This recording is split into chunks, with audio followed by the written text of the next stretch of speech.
Olá, eu espero que todos estejam bem. Nós somos alunos do Departamento de Engenharia Florestal e eu sou o Alex.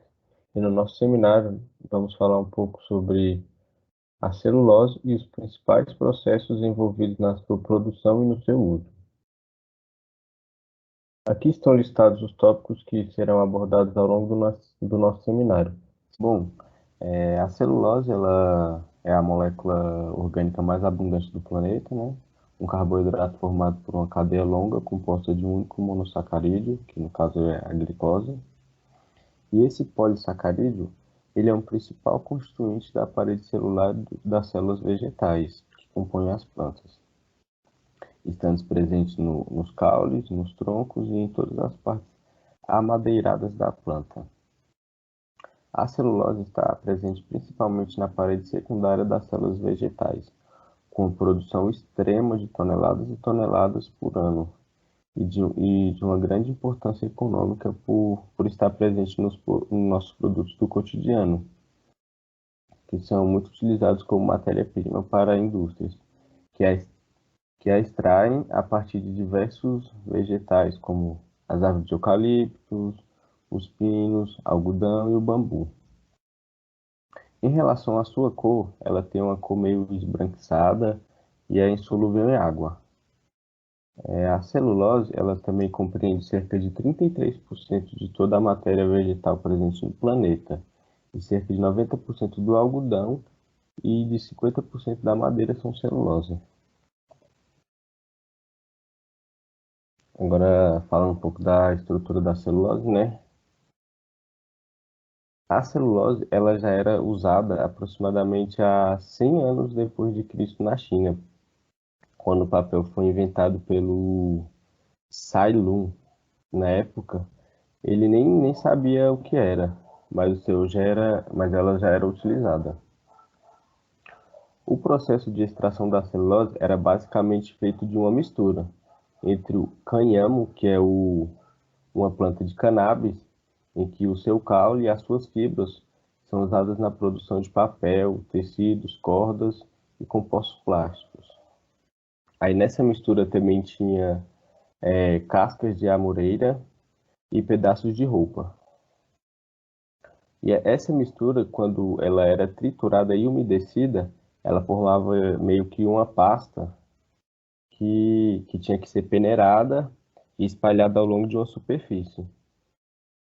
E o resultado era uma camada fina de uma massa que, quando seca, formava tipo uma folha de papel. Passados anos, né, em 1830, que a celulose ela foi descoberta de verdade, vamos dizer assim, pelo químico francês Anselme Payen. E ele foi que determinou a sua fórmula química, que é o C6H10O5. Foi descoberto também pelo francês, que a celulose ela era formada de 44,4% de carbono, 6,2% de hidrogênio e 49,3% de oxigênio. E com essa descoberta da fórmula química, a manipulação da celulose começou a ser aprimorada, e a partir daí foram surgindo outras tecnologias e usos da celulose. E em relação à sua estrutura em si, ela é constituída por unidades de beta-D-glicopironase, unidas por ligações glicosídicas de beta-1,4. Os anéis de glicose eles adotam a conformação mais estável na forma de cadeira, com os grupos hidroxilas na posição equatorial. A formação de ligação de hidrogênio entre átomos de oxigênio e hidrogênio força o arranjo linear da molécula. E a celulose ela é o principal componente da parede celular das plantas, contendo também a lignina, pectina e hemiceluloses, quando se relaciona às indústrias, sendo usada na produção de papel e na produção madeireira.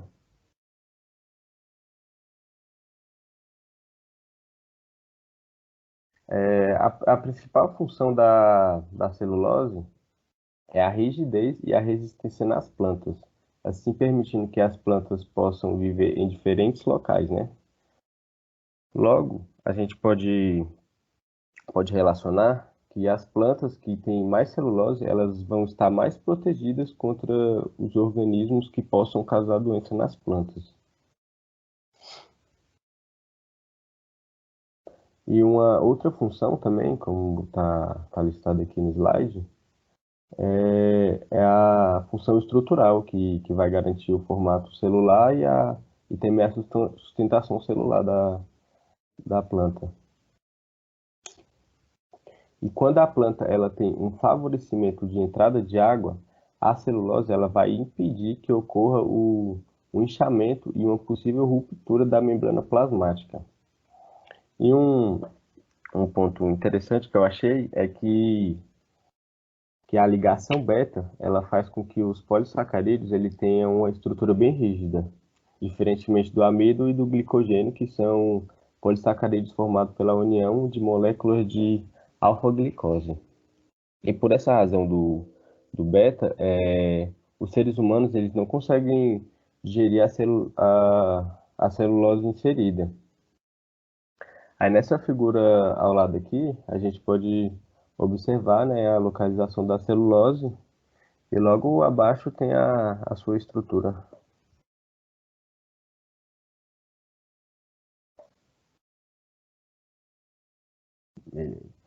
As fibras de madeira ela tem um alto nível de porosidade total e, na maioria dos casos, um nível muito alto de porosidade cheia de ar e um nível bastante baixo de água facilmente disponível.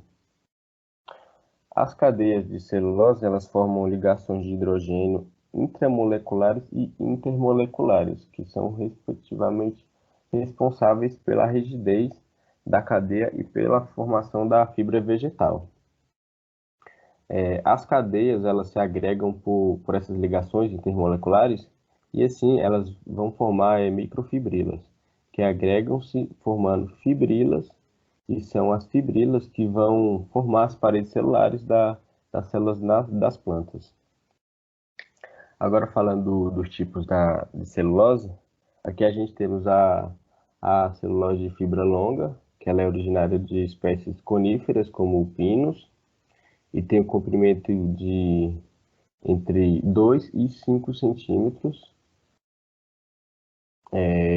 muito utilizada na fabricação de papéis, né, que demandam uma maior resistência, como os papéis de embalagem, papéis cartão, o jornal, e isso explica que a textura é mais dura se comparado com os outros tipos de papéis.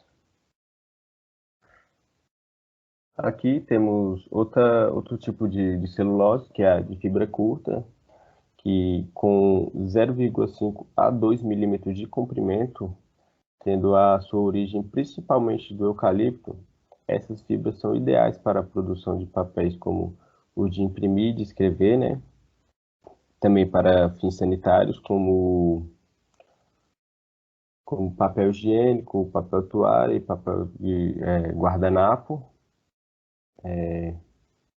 E as fibras do eucalipto, ela também compõe outros papéis especiais, pois ela tem uma menor resistência, ou uma maior resistência, né, à passagem de ar e uma maior maciez.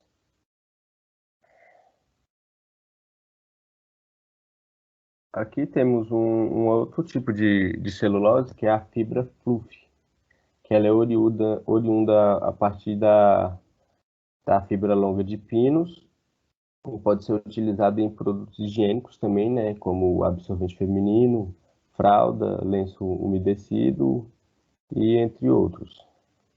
A sua produção ela foi pensada para fornecer a estabilidade, a homogeneidade e também a qualidade do material que vai ser gerado no final do processo. Conferindo as melhores propriedades do produto, tendo uma baixa energia de desfibramento, uma alta capacidade e uma velocidade de absorção alta, e também uma retenção ao líquido e uniformidade. Olá, meu nome é Catarina e agora eu vou falar um pouco dos principais materiais lignocelulósicos. Como o Alex tinha falado, a celulose ela é a principal componente da parede celular das plantas. E a celulose ela é um homopolissacarídeo linear de 10 a 15 mil unidades de D-glicose, são unidas por ligação beta 4, que torna ela insolúvel em água, resistente a reações químicas e não digerível. E além disso tudo, ela possui muitas ligações de hidrogênio que vão deixar a sua estrutura bem estável. Agora eu vou falar da hemicelulose. A hemicelulose são polissacarídeos heterogêneos, compostos de pentoses, hexoses e ácidos hexurônicos. Pentoses como beta-D-xilose, alfa-D-arabinopiranose e alfa-L-arabinose-furanose. Tem as hexoses também, beta-D-glucose, beta-D-manose e alfa-D-galactose. E os ácidos hexurônicos, como ácido beta-D-glucurônico, ácido alfa-D4-ortometilglucurônico e o ácido alfa-D-galacturônico. As hemiceluloses, elas têm, por ter massa celular baixa, uma ausência da cristalinidade e configuração irregular, elas vão absorver água mais facilmente. E isso vai ser muito bom, porque pode reduzir o tempo e a energia que é preciso para o refino da pasta celulósica lá no processo de produção de papel e celulose. As hemiceluloses, que tem vários tipos, elas também têm várias funções, como estabilizar a parede celular, porque elas vão fazer por causa das ligações de hidrogênio que vai fazer com a celulose e as ligações covalentes com a lignina. Também podem servir de mecanismo de retenção de água em sementes e servir de armazenamento de produtos brutos e servir como energia extracelular. Agora eu vou falar um pouco das semelhanças e diferenças entre a celulose e a hemicelulose. As semelhanças são que os dois são polissacarídeos, formados de monômeros de açúcar, e os dois compõem a parede celular das plantas. E as diferenças são que a celulose ela é feita pela polimerização de beta-glicose, e a hemicelulose é constituída por pentoses, hexoses e ácidos hexurônicos. A celulose é um polímero de cadeia longa, já a hemicelulose é um polímero reticulado, que tem várias ligações covalentes. Já a celulose é um polímero cristalino, a hemicelulose um polímero amorfo mais fraco. A celulose ela é a principal componente da parede celular das plantas, já a hemicelulose é só 15 a 35% da estrutura da parede.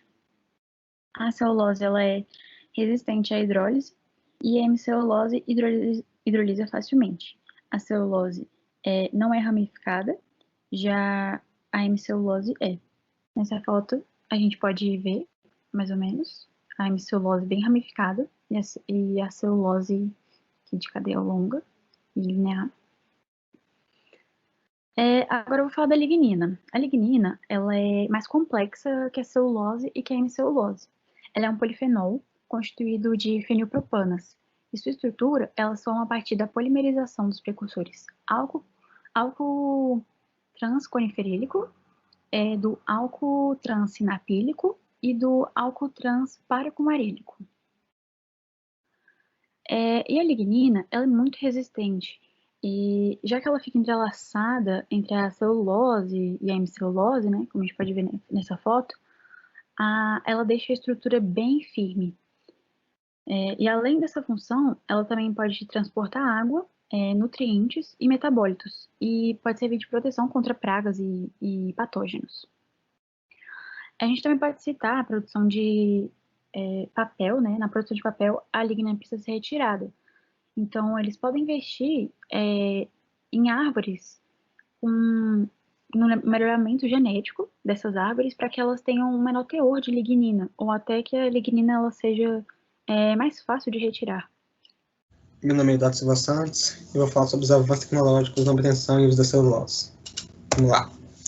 Então, como a Alex disse, a celulose está junto da lignina e hemicelulose. A gente precisa separar ela. Por quê?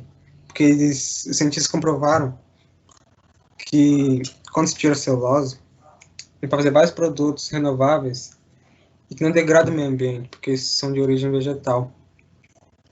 Então, para começar, o processo mais importante é a silvicultura, porque a gente precisa do produto para tirar a celulose, que é a madeira.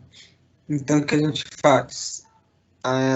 Pega, escolhe entre dezenas de árvores a que tem a maior quantidade de celulose e a menor de lignina. Nós fazemos clones dessas árvores, milhares. Aí planta e tem um indivíduo, tá? Aí vem a parte da colheita. O que acontece? Colhe tudo, só que como é mais fácil você esquentar 100 ml de água do que esquentar 1 litro, é mais fácil tirar a celulose de pequenos pedaços de madeira do que tirar de um tronco de árvore de 15 metros. Então, o que eles fazem? Eles pegam essa madeira, depois de colhida, cortada, e quebra ela, corta ela em pedaços pequenininhos, chamados de cavacos. Aí, eles vão jogar processos para separar a celulose. Aí pode ser ou por hidrólise enzimática ou por hidrólise ácida. Só que a hidrólise ácida não é usada não tão quanto era antes, porque ela degrada muito o meio ambiente. É muito resíduo que tem que jogar para o mar, animais que podem ser prejudicados. Então usou as enzimas, porque elas são melhores para o meio ambiente. Então, as enzimas que degradam a celulose são as celulases. Elas são divididas em 3 grupos, que são as endoglucanases, exoglucanases e as beta-glucosidades. Então, o que elas fazem? Uma coisa muito interessante, que é o sinergismo, que é cada um faz uma parte do trabalho para fazer o produto final. Então, as endoglucanases pegam a celulose, aquela longa cadeia, e vai quebrar ela do jeito que ela quiser, sem ordem específica. Quebra, pronto. O que a gente vai ter? Várias moléculas de celulose, né? Glicose, só que vai ter ponta, né? Porque quebrou, não tem só 2 pontas, uma aqui, outra aqui, não. Vai ter várias pontas que tem várias moléculas. Aí que entra a isoglucanase, que ela vai fazer? Ela vai pegar e vai quebrar agora só as pontas. E como tem várias, vai ter várias moléculas. Só que ela vai quebrar para ficar de 2 em 2, que é o que se chama de celubiose. Aí tá. O que a beta-glucosidade vai fazer? Ela vai quebrar essas 2 em 1. Pronto. Aí a gente vai ter a celulose, a molécula de celulose, a molécula de glicose. Aí com isso a gente faz uma pasta, né? Só que esses 2 compostos, que é a lignina e a hemicelulose, eles têm natureza diferente, porque a hemicelulose é muito mais fácil de ser retirada, só que a lignina não. Só que o que acontece? Se você tratar essa hemicelulose primeiro, por hidrólise ácida, que é mais fácil do que a enzimática, no final a lignina não sai, porque não foi tratada primeiro. Então ela tem que ser tratada primeiro. E como é que acontece isso? Só se for esquentando, porque ela não gosta de calor. Então, o que eles fazem? Eles jogam essa madeira bruta dentro das caldeiras, que vão esquentar toda ela, e junto com água e com alguns compostos, para tentar tirar essa lignina, só que ela não vai sair toda. Aí que entra a hidrólise enzimática. Eles vão jogar uma coisa que se chama licor branco, que é a água, já que é uma hidrólise, água, alguns compostos químicos e as celulases. Porque a água com os compostos vão separar a hemicelulose, que mesmo assim é mais fraca, e não se importando com calor assim, não é muito mais fraca, ela sai, não todo, mas sai, e a lignina, como é com calor, ela vai sair. Então tá. Aí quando ele sai, tem essa superfície maior para a adesão das enzimas. Aí que as celulases entram e fazem todo o processo. Aí depois que eles obtêm que esse processo acaba, eles obtêm uma pasta marrom, e com um pouquinho ainda de celulose. O que eles vão fazer? Eles vão pegar, vão fazer o branqueamento dela, e depois vai virar uma pasta branca que eles vão prensar e virar uma folha que vai ser para fazer papel, qualquer outro tipo de coisa. Pronto. Aqui que entra a inteligência artificial. Como isso é uma cadeia gigantesca, com centenas de pessoas trabalhando ao mesmo tempo, precisa ter uma coordenação muito certa. Então, o que eles fazem? Existem centros com vários computadores técnicos e existe o centro primordial, acima de todos. O que ela vai fazer? Que é a inteligência artificial. Ele vai ver todos os processos, desde a colheita até o final da celulose e papel. E se tiver algum erro, vai dizer para eles, arrume isso daqui rápido antes que estraga tudo. É isso que ela serve. Agora, a nanotecnologia. O que ela vai fazer? Ela já é em si um ramo de pesquisa novo. Aí surgiu outra ainda por cima que é a nanocelulose. Por que eles perceberam? Que a celulose, se ela for quebrada muito mais que o outro processo anterior, ela pode ter uma característica muito interessante, que é uma tração gigantesca, 10 vezes maior que a do aço, possibilidade de transporte de energia, elétrons, e não é tóxica. Então, o que eles fizeram? Eles vão precisar tratar essa celulose, nanocelulose. Aí, é o mesmo processo que fez o anterior, só que tem que quebrar muitas vezes mais. Então, eles fazem o processo de quebra, só que umas 4 vezes, para ter certeza que ficou pequenininho. Aí depois eles vão passar pelas caldeiras. Aí, ao invés de usar a hidrólise enzimática, usar ácida. Por quê? Porque eles perceberam que o produto resultante da hidrólise ácida, nesse caso, é mais forte e melhor do que o proveniente da hidrólise enzimática. Mesmo essa hidrólise ácida sendo pior para o meio ambiente, eles ainda usam ela.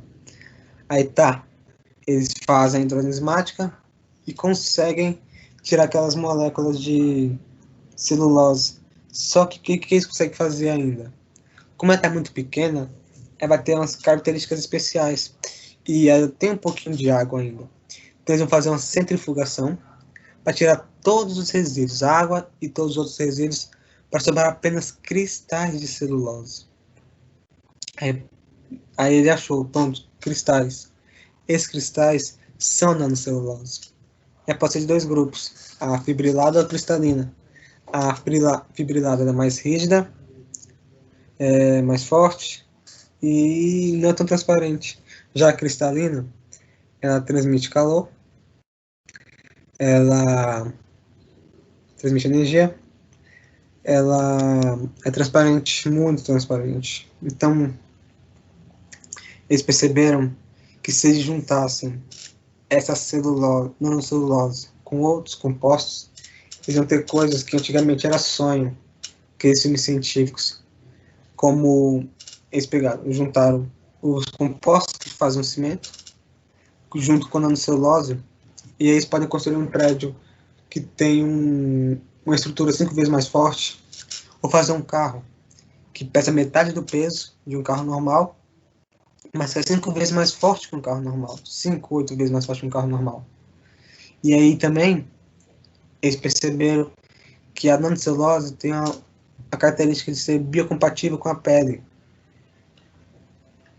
Compatível com a pele. O que isso quer dizer? Que se é colocado sobre a pele que foi queimada ou cortada, ela ajuda aquela pele a se regenerar mais rápido. Então, imagina, todo mundo que usa band-aid, você percebe, olha, estou usando band-aid. Por quê? Porque mesmo sendo da cor da pele, tem aquela coisa estranha lá. Agora imagina um band-aid totalmente transparente, da cor do vidro, bem fininho, só que maleável. Mas é muito interessante, né? Então, isso que estão usando. E também, como ela é muito forte, eles estão usando ela para colocar no corpo humano, como aqueles pinos, quando a pessoa quebra um osso, que colocam no corpo, estão substituindo por nanocelulose, que ela dura mais e é muito mais forte que o pino. Também para quando a artéria está entupida, que a pessoa arrumar demais, gordura, aí o mecanismo que se usa lá para desentupir a artéria, ele dura uns 8 anos. Se colocar nanocelulose, vai durar 20. Então, como vocês já são pessoas de idade que usam isso, não é bom, né, ficar fazendo cirurgia toda hora para trocar isso. Então, imagina durar, ao invés de 8 anos, durar 20. Tu tem a maior chance dessa pessoa viver mais. Olá, eu me chamo Carla e eu vou falar sobre o processo de obtenção de celulose e papel. A madeira proveniente de plantações de eucalipto e pinos é amplamente utilizada como matéria-prima para o setor de celulose e papel. Bom, levando em consideração que os materiais lignocelulósicos são encontrados na biomassa vegetal, tanto pelas espécies vegetais como por seus resíduos, os seus componentes podem ser classificados em materiais componentes da parede celular, que seria a celulose, hemicelulose e lignina, e materiais não componentes da parede celular, que seriam os compostos inorgânicos, pectinas, graxas, ceras, fenóis e entre outros. E há processos de separação de materiais lignocelulósicos. Esses processos de separação são o mecânico, físico, biotecnológico e químico. Conforme o produto químico utilizado, pode-se distinguir o processo Craft, que utiliza o hidróxido de sódio juntamente com o sulfeto de sódio, o processo mais utilizado comercialmente. O processo Al-sulfito, que cose as lascas de madeira em uma solução ácida, e o processo termomecânico químico, que aquece as lascas de madeira ao vapor e serão tratadas quimicamente antes de serem moídas. De maneira geral, a reação desse processo seria madeira, constituída por fibras mais lignina, somada com os reagentes químicos, produzindo celulose mais lignina solúvel. Mas traduzindo isso para os termos industriais, tem-se a madeira mais o licor branco, constituído por NaOH mais Na2S, produzindo celulose mais licor negro. Aqui tem um esquema do processo Craft, começando aqui nas florestas de eucalipto ou de pinos, até chegar aqui ao branqueamento, e esses processos serão explicados posteriormente. O processo de obtenção da pasta celulósica se dá através das seguintes etapas: colheita, a madeira coletada é levada para o pátio de estocagem. Manuseio e preparação da madeira, minimiza-se a perda de madeira e aumenta a qualidade dos cavacos. Descascamento. Esta etapa elimina as cascas da madeira, pois nesta região há uma pequena quantidade de fibras e esta afeta as propriedades físicas do produto. Picagem. Faz-se a redução das toras a cavacos, seriam os fragmentos, para facilitar o transporte, como também auxiliar na impregnação de licor de cozimento. Purificação de cavacos. Os cavacos produzidos na etapa da picagem serão classificados e separados, pois é necessário que estejam uniformizados nas suas formas e dimensões. Porém, aqueles cavacos que estão muito finos podem sim ser queimados na caldeira ou processados separadamente, mas os cavacos com menor dimensão retornam ao picador, que seria essa etapa de repicagem. Na estocagem, estoca-se os cavacos em silos ou ao ar livre. Olá pessoal, meu nome é Jonas Roberto Souza, sou aluno do Departamento de Engenharia Florestal e nesse trabalho eu irei abordar os seguintes tópicos: enzimas de interesse para o setor de polpa celulósica e papel, tratamento químico da celulose, biobranqueamento e processos finais na produção de papel. Vou começar a compartilhar aqui a tela com vocês.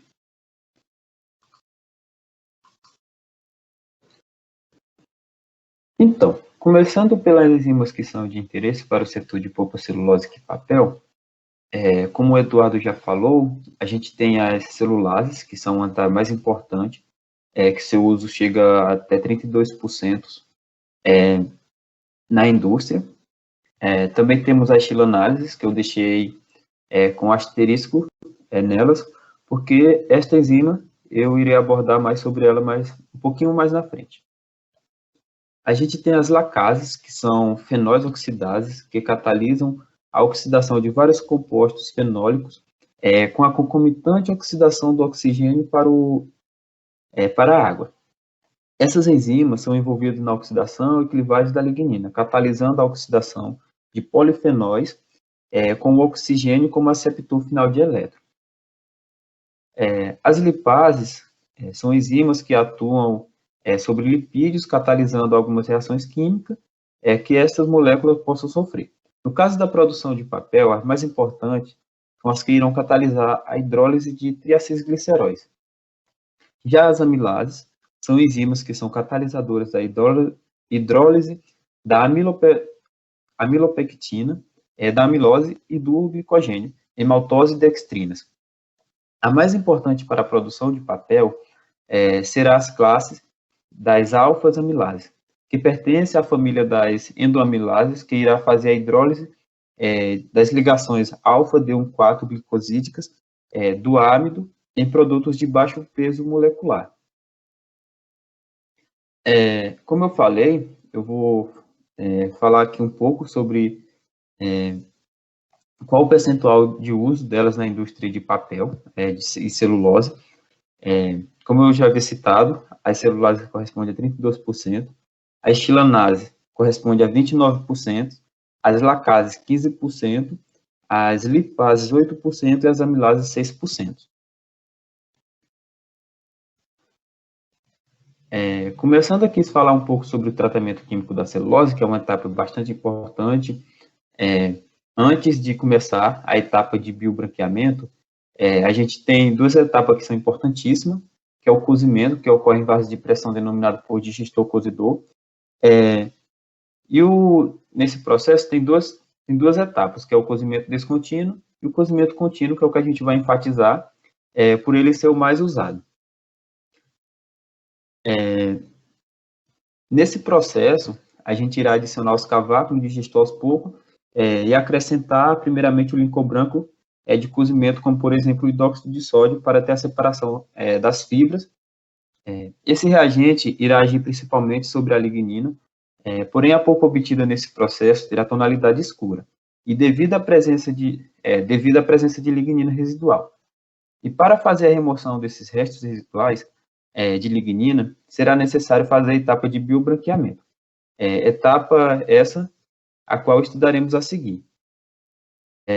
Aqui também a gente tem uma etapa que é bastante importante, que é a depuração, que a depuração irá consistir numa etapa no qual a gente vai fazer a remoção de restos de alguns compostos que irão permanecer após a etapa de cozimento. Começando pela etapa aqui do biobranqueamento, como eu falei, nossa enzima de foco serão as chilanases. As chilanases, elas pertencem à família das glicosilhidrolases, que catalisam a hidrólise das ligações 1,4-beta destilosídicas, da cadeia principal do xilano. Ou seja, estas enzimas irão degradar o polissacarídeo beta 1,4 do xilano em xilose, decompondo assim a hemicelulose, um dos principais componentes da celulose. Estas enzimas podem ser obtidas através de processos de origem bacteriana ou fúngica. E as principais enzimas que atuam na quebra da molécula de xilano são as endoxilanases, que quebram as ligações glicosídicas beta 1,4 ao longo da cadeia de xilano. Ou seja, a hidrólise das ligações glicosídicas internas da cadeia de xilano vai liberar xilobioses, que são degradadas pelas enzimas beta-xilosidase, como podemos ver aqui nessa figura. E também temos as exoxilanases, ou as 1,4-beta-destilosidase, que atacam as extremidades não redutoras da xilana, libertando unidade de xilose. Estas enzimas são utilizadas basicamente no pré-tratamento ou biobranqueamento, mas pode ser usada para outros fins. E como toda enzima, a estilanase, para hidrolisar um certo componente, depende de vários fatores, como temperatura, pH, natureza da enzima, e também a dosagem irá determinar como a habilidade de penetração na cadeia de chirano será afetada, além dos componentes que estão presentes na cadeia das chilanas, que a depender da composição dessas cadeias, irá ocorrer a hidrólise aleatória de ligações entre os monômeros de xilose não substituídos. Agora eu vou falar de 3 hipóteses que são as principais explicações que temos até agora para explicar por que as chilanases são tão eficientes no biobranqueamento. A primeira delas é que o chilano precipitado na superfície da fibra impede a entrada de produtos químicos na fibra. A ação das chilanases, nesse caso, é de remover parcialmente a camada de chilano e abre os poros para a entrada de produtos químicos. Conforme podemos ver aqui na figura A, a chilanase fazendo essa ação. A segunda hipótese é que a lignina encontra-se ligada covalentemente ao xilano, formando um complexo que é clivado por chilanase. Também podemos ver aqui como que é feita essa remoção. E na última hipótese é que a chilanase remove regiões do xilano que contém ácido hexanurônico, diminuindo o consumo de agentes químicos de branqueamento. Ou seja, nisso tudo, a gente tem mecanismos que impedem, né, que milhares de toneladas de poluentes sejam lançados ao meio ambiente. E para finalizar, eu vou falar aqui rapidamente sobre a produção de papel em si, que se dá após a etapa do biobranqueamento, que a primeira delas será a refinação, a depuração e a aditivação. Esses processos consistem em remover restos de materiais que ainda persistem nas fibras de celulose.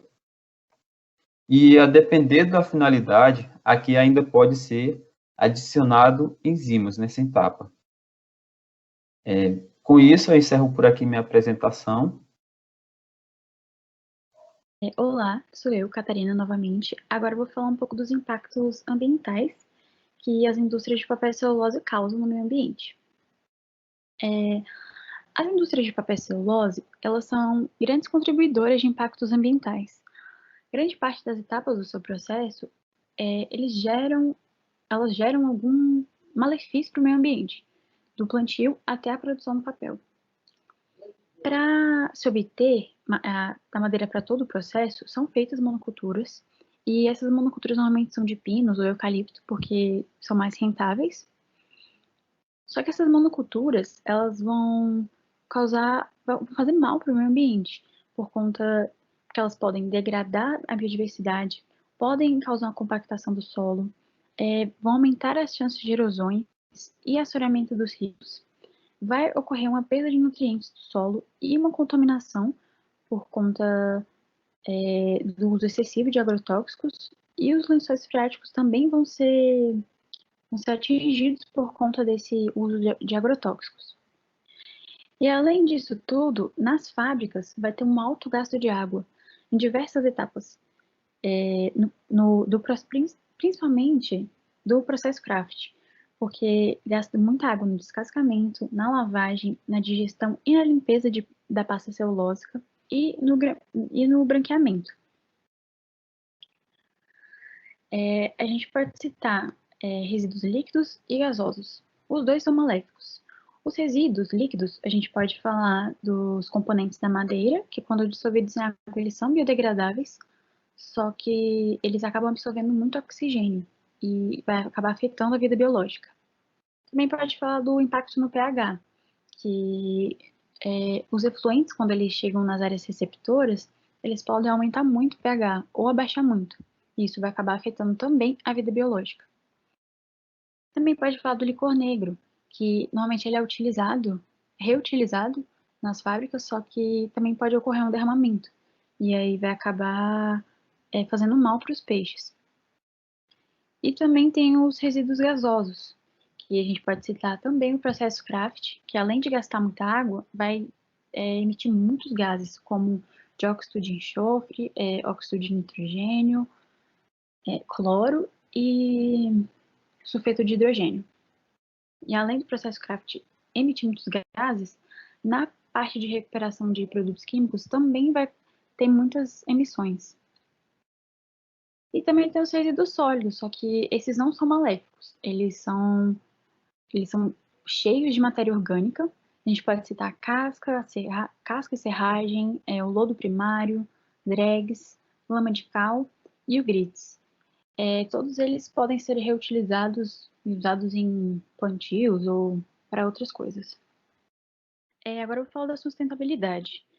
As fábricas, vendo aqueles impactos ruins no meio ambiente, começaram a se preocupar e pensar em melhoramentos para que se diminuíssem esses impactos, como a reutilização da água, né? Como falei, eles usam muita água, usar a biomassa para gerar energia, biomassa como a casca, né, da árvore que não é utilizada no processo, então pode ser usada para gerar energia nas próprias fábricas, investir no melhoramento genético para que as plantas sejam mais resistentes a pragas, então vai se usar menos agrotóxicos, e com isso vai diminuir a poluição do solo. E também tem que ter a reciclagem, para que evite mais cortes de árvores, para que diminua o gasto de energia e de água. Então, é bom que as indústrias invistam nesses melhoramentos para que diminua os impactos, porque não tem como extinguir totalmente, mas tem como reduzir. Falando agora sobre a biomassa na produção de etanol. Devido às pressões sobre a utilização de combustíveis fósseis, como também os impactos que estes causam no meio ambiente, há preferência por utilizar biocombustíveis, principalmente pelo recente interesse vindo da biomassa celulósica, que são aquelas que vêm através dos resíduos de árvores plantadas. Estas geram o etanol de segunda geração. A produção de etanol de segunda geração consiste na utilização da biomassa para a conversão biológica da celulose e da hemicelulose em açúcares fermentáveis. Basicamente, a biomassa celulósica é composta de cadeias de celulose que são unidas entre si por ligações de hidrogênio, que por sua vez são cobertas de hemicelulose e lignina. Então, tem-se as etapas de obtenção do etanol, onde a primeira etapa é o pré-tratamento da biomassa, a segunda etapa é a hidrólise do material lignocelulósico e a terceira etapa é a fermentação. A biomassa ela sofre um pré-tratamento para separar a matriz de lignina, reduzir a cristalinidade da celulose e hidrolisar a hemicelulose. Ela separa o hidrolisado da celulose, a qual sofre tratamento específico para a obtenção da glicose. Atualmente, há uma grande quantidade de processos de pré-tratamento disponíveis, cada um voltado aos seus substratos específicos e com vantagens e desvantagens. Então, tem-se os pré-tratamentos físicos, químicos, biológicos e fracionamento por solvente. Falando agora sobre a hidrólise do material celulósico, esta pode ocorrer através de duas rotas que são frequentemente empregadas para a hidrólise. A escolha vai depender do produto bruto que será fabricado. A hidrólise ácida, com ácido diluído ou concentrado, e a hidrólise enzimática, que vai ser a hidrólise empregada nesse trabalho. A hidrólise enzimática, ela ocorre através do complexo celulase, que as enzimas atuam cineticamente, possui altos rendimentos e converte a celulose em glicose. Ocorre em temperaturas baixas e geram poucos inibidores. A primeira enzima atuante é a endo 1,4-beta-deglucanase ou endoglucanase, onde há a quebra de ligações glicosídicas das cadeias de celulose, criando polissacarídeos de menor comprimento. A segunda enzima atuante é a exo 1,4-beta-deglucanase ou celobiohidrolases, CBH, onde ataca os terminais não redutores dessas cadeias mais curtas e removem a celobiose. E a terceira enzima atuante é a 1,4-beta-glucosidase, onde essas hidrolisam a celobiose e outros oligômeros à glicose. Aqui é um esquema onde mostra a atuação das enzimas. Tem aqui a molécula de celulose, A primeira enzima ela vai formar a celobiose, gerando então a glicose posteriormente. É uma figura que mostra a estrutura geral das enzimas do complexo celulase. É importante ressaltar também que essas celulases podem ser produzidas por fungos, bactérias aeróbicas e anaeróbicas. A hidrólise de hemicelulose, ela requer as enzimas muito específicas, pois é um processo muito complexo. Utiliza aqui as hemicelulases, a quebra em oligômeros menores e gera as moléculas arabinose ou xilose, que são pentoses. Então, por fim, a última etapa para a produção de etanol de segunda geração seria a fermentação. Esta ocorre após a hidrólise do material lignocelulósico, pela qual os açúcares simples produzidos na quebra da celulose e hemicelulose serão convertidos através de micro-organismos em etanol. Então é esse o processo. Obrigada. Bom, dessa forma, encerramos a nossa apresentação a respeito da produção de celulose e papel, setor em que o Brasil se destaca e que possui importância significativa na economia brasileira. Agradecemos a atenção e muito obrigada.